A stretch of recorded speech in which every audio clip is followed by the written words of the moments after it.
Combination capacitors का कैसे होता है। और ये कॉम्बिनेशन इसलिए करना पड़ता है कि कैपेसिटेंस को बढ़ाने या घटाने के लिए किसी एपरेटस में अलग अलग वोल्टेज पर अलग अलग कैपेसिटेंस की आवश्यकता होती है। किसी सर्किट में इसकी कैपेसिटेंस की जो कैपेसिटी है वो कम की रिक्वायरमेंट होती है, किसी में ज़्यादा की रिक्वायरमेंट होती है, और वो भी अलग अलग वोल्टेज पर होती है। तो वो उसको करने के लिए दो तरह की कॉम्बिनेशन हमने इसमें दिए हैं कि एक तो सीरीज कॉम्बिनेशन और एक पैरेलल कॉम्बिनेशन। अब सीरीज कॉम्बिनेशन की अपन बात करें तो मान लो ये दो कैपेसिटर हैं C1 एंड C2, जिसका पॉजिटिव चार्ज और ये पॉजिटिव प्लेट या नेगेटिव प्लेट है, और C2 की पॉजिटिव प्लेट और ये नेगेटिव प्लेट है।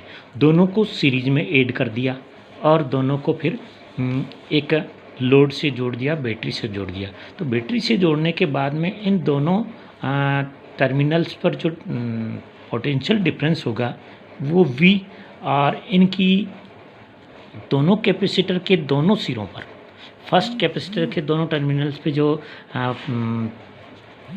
Potential V1, potential difference V1 और सेकंड पोटेंशियल डिफरेंस V2। अब अपन बात करें कि V1 is equal to Q/C1 हो जाएगा और V2 is equal to Q/C2।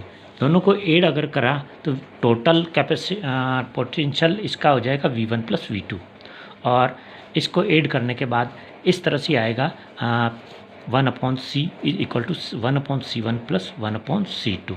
यानी कि अगर टोटल पोटेंशियल डिफरेंस को के अकॉर्डिंग अगर इसकी जो कैपेसिटेंस है इक्वलेंट कैपेसिटेंस CS हो तो 1/CS equal to 1/C1 plus 1/C2 and total CS is equal to C1 C2/C1 plus C2। यानी कि यहाँ अपन देखें तो C1 और C2 की कैपेसिटी जितनी बढ़ेगी इसकी इक्वलेंट कैपेसिटेंस उतनी ही कम होगी। अब ये प्रैक्टिकली अपन देखें कि ये कम कैसे होती है।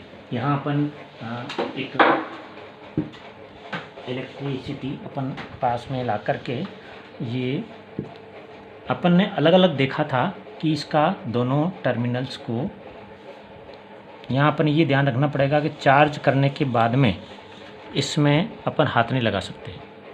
ये इस तरह से, इसी तरह से इसको देखें। अब अगर इनको सीरीज में कॉम्बिनेट करें, कंबाइन करें सीरीज में, तो इसके एक एक टर्मिनल्स को अपन ने सीरीज में जोड़ दिया। जिस तरह से यहाँ पर अपन ने इसका C1 का एक माइनस टर्मिनल C2 के प्लस के टर्मिनल से जोड़ दिया, बाकी एक एक टर्मिनल जो बचा उसको सीधा बैटरी से लोड कर दिया। अब यहाँ पर अपन ने बैटरी से लोड करेंगे। आपने देखा सिंगल सिंगल की जो स्पार्किंग हुई थी डिस्चार्जिंग, पहले इसको चार्ज कर रहे हैं, ये चार्ज हो गया। अब ये कितनी एनर्जी स्टोरेज हुई ये अपन देखेंगे।